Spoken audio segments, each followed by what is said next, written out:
हरे कृष्णा। तो चलिए शुरू करते हैं।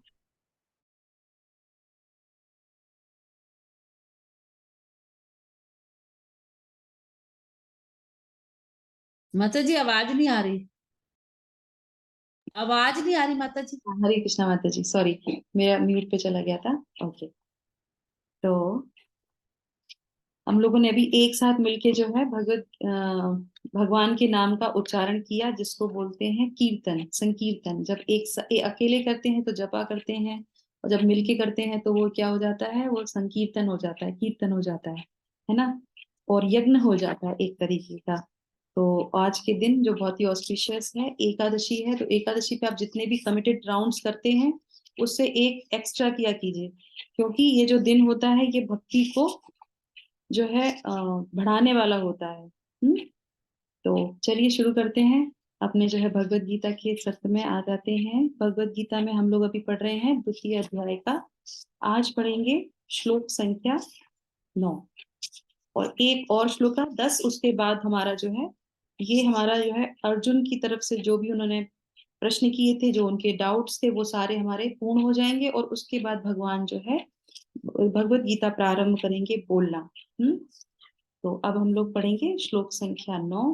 प्रार्थनाओं के साथ शुरू करते हैं। अपने गुरुजनों से भगवान से प्रार्थना करते हैं कि वो हमें पर्याप्त बुद्धि प्रदान करें, शक्ति प्रदान करें, जिससे कि हम उनके बारे में सुन पाए, पढ़ पाए और बोल पाए। ओम नमो भगवते वासुदेवाय। ओम नमो भगवते वासुदेवाय। ओम नमो भगवते वासुदेवाय।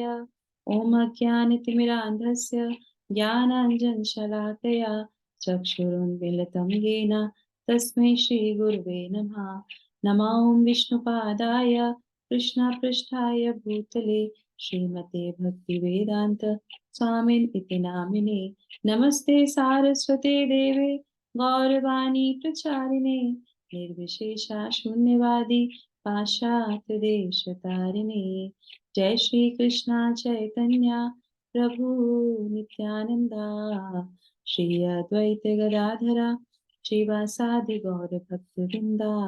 हरे कृष्णा कृष्णा कृष्णा हरे हरे, हरे रामा राम राम हरे हरे। जगत गुरु श्रील प्रभुपाद की जय। भगवत वाणी भगवत गीता जी की जय। श्लोक संख्या 9।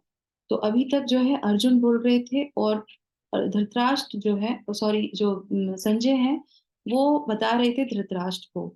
और यहाँ पे जब वो लास्ट में कल वाला जो हम लोगों ने श्लोक पढ़ा था, तो उसमें जब वो कहते हैं कि अर्जुन जो है कह रहा है कि मुझे जो है कोई भी जो है मेरे इस दुख को दूर नहीं कर सकता, और वो जो है थोड़ा सा खिन्न है। और इस श्लोक में फिर जो है वो बताते हैं धृतराष्ट्र को कि वो जो है बैठ जाता है, युद्ध अब नहीं करने का उसका कुछ कुछ मन बनता है। पर धृतराष्ट्र की मनोदशा देखते हुए वो कुछ शब्दों का उपयोग करता है इस श्लोक में पर्टिकुलर, जिसको हम समझेंगे आज।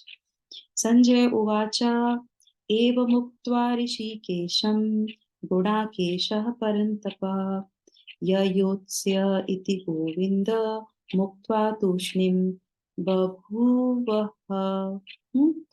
संजय ने कहा, इस प्रकार कहने के बाद शत्रुओं का दमन करने वाला अर्जुन कृष्ण से बोला, हे गोविंद, मैं युद्ध नहीं करूंगा, और चुप हो गया।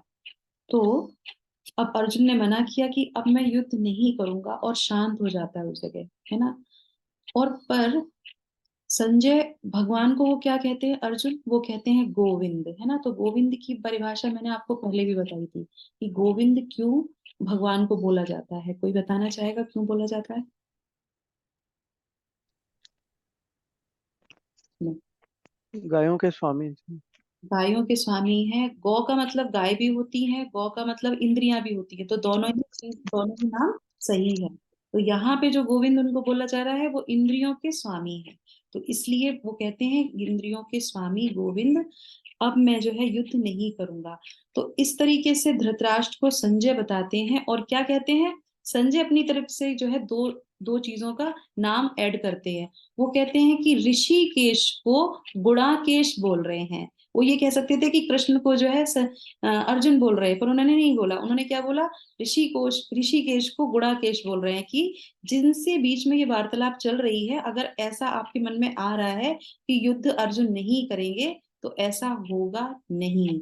अर्जुन तो युद्ध करेंगे ही, अभी शांत हैं।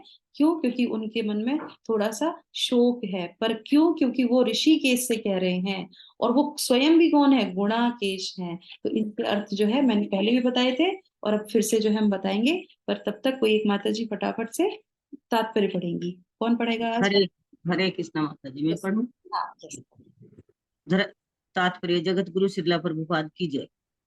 धृतराष्ट्र को यह जानकर परम प्रसन्नता हुई होगी कि अर्जुन युद्ध न करके युद्ध भूमि छोड़कर भिक्षाटन करने जा रहा है, किंतु संजय ने उन्हें पुनः यह कहकर निराश कर दिया कि अर्जुन अपने शत्रुओं को मारने में सक्षम है, परंतु यद्यपि कुछ समय के लिए अर्जुन अपने पारिवारिक स्नेह के प्रति मिथ्या शोक से अभिभूत था, किंतु उसने शिष्य रूप में अपने गुरु श्री कृष्ण की शरण ग्रहण कर ली है। इससे सूचित होता है कि शीघ्र ही वह इस शोक से निवृत्त हो जाएगा और आत्म साक्षात्कार या कृष्ण भावना अमृत के पूर्ण ज्ञान से प्रकाशित होकर पुनः युद्ध करेगा। इस तरह धृतराष्ट्र का हर्ष भंग हो जाएगा। हरे कृष्ण। हरे कृष्णा। तो भगवान के जो भक्त होते हैं उन्हें पता होता है कि अभी जो भक्त भगवान की शरण में है उसका कुछ होगा नहीं, बस कुछ समय की बात है। तो हमारे जीवन में भी कभी ऐसा होता है कि हम हताश होते हैं, तो हमें क्या करना चाहिए? वेट करना चाहिए और थोड़ा सा प्रतीक्षा कीजिए, अपने आप चीजें सुधर जाएंगी। जब आखिरी में क्या है, श्रील प्रभुपाद बहुत अच्छे से समझा रहे हैं कि शोक निवृत्त हो जाएगा, शीघ्र ही हो जाएगा। अभी लग रहा है पर शीघ्र ही ऐसा हो जाएगा। और आत्म साक्षात्कार मतलब वो ज्ञान आ जाएगा और कृष्ण भावनामृत के पूर्ण ज्ञान से प्रकाशित होकर पुनः युद्ध करेगा। तो भगवान का ज्ञान जब हमें होता है, जब हम गुरु की शरण लेते हैं, तो लगता है कि समय कहीं रुक गया है, हमारे स्थिति जो है ऐसी नहीं है, पर ऐसा होता नहीं है। स्थिति जैसी हो रही है उस पर थोड़ा ठहर जाइए, भगवान पे विश्वास रखिए, समय अपने आप जो है चेंज होगा और चीजें अपने आप जो है सुधर जाएंगी। बस हमें प्रतीक्षा करना चाहिए। जैसे यहाँ पे अर्जुन शांत हो जाता है, कुछ और आगे नहीं बोलता है। तो आ जाते हैं पॉइंट पे। तो यहाँ पे ऋषिकेश, गुणाकेश और परंतपा। तो परंतपा का मतलब अभी श्रीला प्रभुपाद ने हमको बताया कि जो शत्रुओं को मारने में सक्षम है, तो उनको क्या बोलते हैं? परंतपा बोलते हैं, है ना।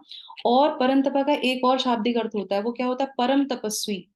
तो अर्जुन इस तरीके के तपस्वी थे कि अगर उनको युद्ध में कोई ललकारता था, तो वो बिना युद्ध किए और बिना शत्रु को मारे वापस नहीं आते थे।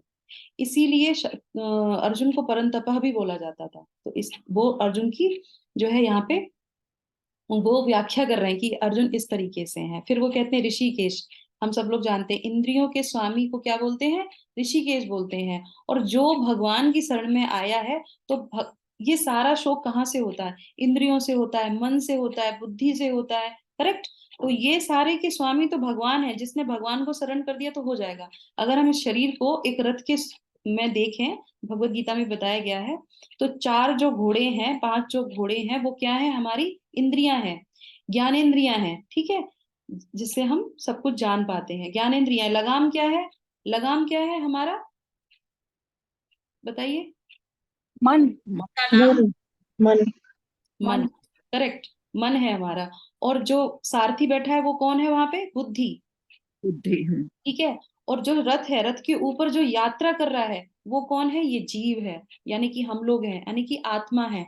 तो जब ये सब कुछ मिला के अगर हम भगवान को अर्पित कर देते हैं, तो पूरी तरीके से पूरा जो है भगवान उसको टेक केयर कर लेते हैं। तो इसीलिए वहां पे संजय कितने अच्छे जो है शब्द से भगवान को विभूषित कर रहा है कि ऋषिकेश है ये कुछ भी कर सकते हैं। उसके बाद जो है गोविंद, मैंने आपको बताया, गोविंद जो है वेदों की वाणी भी उसको बोला जाता है। और इस तरीके से भगवान को वो सरेंडर करते हैं, और भगवान अपनी वाणी से जो है अर्जुन को वो सारा ज्ञान प्रदान करेंगे। और ये अर्जुन ही बाद में जाके क्या करेंगे? युद्ध करेंगे और विजय भी होंगे। तो ये निर्देश जो है संजय उनको दे देते हैं। और उसके बाद फिर जो है गुणाकेश। तो गुणाकेश का मतलब क्या होता है? जो निद्रा को विजय कर लेता है। करेक्ट। जो मैंने पहले भी आपको बताया था, गुणा का मतलब होता है जो निद्रा को जीत लेता है। तो एक्चुअल में क्या होता है, एक बार कृष्ण और अर्जुन जो है टहल रहे होते हैं, जा रहे होते हैं, वन में से निकल के जाते हैं, एक सुंदर सी स्त्री मिलती है वहां पे, बहुत सुंदर सी स्त्री होती है। तो वो कहते हैं कि ये स्त्री यहाँ वन में क्या कर रही है, कौन है ये स्त्री। तो बोले चलो पूछते हैं इससे जाके कि कहाँ, कौन है देवी, आप यहाँ पे क्या कर रही हैं। तो उनसे पूछते हैं कि आप यहाँ पे क्या कर रही हैं। तो वो कहती है कि जो वहां पे वो घूम रही होती है, तो वो कहती है पर आप लोगों को देख के मन में बहुत अजीब सी उत्कंठा हुई। तो वो भगवान होते हैं स्वयं वहां पे, तो वो कहते हैं क्या मैं आपकी शरण ले सकती हूँ, क्या मुझे आप अपनाएंगे। तो भगवान कहते हैं कि नहीं नहीं नहीं, भगवान तो जानते ही ये कौन है। तो भगवान कहते हैं नहीं नहीं, तुम अर्जुन तुमको जो है अपना सकता है और तुम इसकी शरण ले लो। तो वो कहते हैं कि आप दोनों सो बहुत महान दिख रहे हैं, तो आप नहीं करेंगे तो हम अर्जुन करेंगे, पर मेरे एक अंदर से ना वो रह जाएगा, क्योंकि आपके अगर सानिध्य में मैं रहती हूँ तो मुझे जो है बहुत सेवा करने का मौका मिलेगा आपकी। तो बोले नहीं, अगर आप अर्जुन को भी समर्पण करेंगी तो आपको भी सेवा करने का मौका मिलेगा। तो बोले वो कैसे होगा। तो बोले नहीं, हो जाएगा, आप इसको समर्पित कीजिए तो हो जाएगा। तो अर्जुन जो है उसको वर कर लेते हैं, मतलब उसकी शादी करते हैं उनसे, मतलब वर कर लेते हैं। और उसके बाद फिर क्या होता है कि उनका नाम पड़ जाता है गुणाकेश, क्योंकि उन्हें गुणा को वरण किया था, गुणान को वरण किया था। तो ये गुणान कौन है, ये निद्रा देवी है। तो निद्रा देवी का वर किया था किसने, अर्जुन ने। तो इसीलिए वो निद्रा पे जीत लेते हैं। और जो लोग कथा में सो जाते हैं, तो वहां पे निद्रा देवी पूरी कथा सुन लेती हैं उस माध्यम से, और वो पूरा पुण्य ले जाती हैं। तो इसीलिए कथा में कभी भी सोना नहीं चाहिए, क्योंकि वो जो है आती हैं सेवा, उनको चाहिए पुण्य चाहिए, तो वो कहाँ से मिलेगा उनको। अब कथा में सब लोग जग रहे होंगे, जब निद्रा नहीं आएगी तो फिर कैसे उन्हें मिलेगा। तो इस माध्यम से जो, और आपने देखा होगा कथा में एक ना एक व्यक्ति जरूर सोता है, तो जो सो रहा होता है निद्रा देवी वहां आके अपनी पूरी कथा का जो है पुण्य ले जाती है। हरे कृष्णा। तो इस तरीके से ये श्लोक में हमने जाना कि हमको भगवान को जो है सरेंडर करना चाहिए, और उनको सरेंडर करने से जो है हम हर स्थिति से बाहर निकल सकते हैं, हर शोक से बाहर निकल सकते हैं। एक और श्लोका जो है श्लोक संख्या 10 हम लोग कर लेंगे, और उसके बाद फिर जो है हमारी ओरिजिनल भगवत गीता स्टार्ट हो जाएगी भगवान के मुखारविंद से। तब तक के लिए हम लोग यहाँ पे इसको विराम करते हैं। जगत गुरु श्रील प्रभुपाद की जय। भगवत वाणी भगवत गीता जी की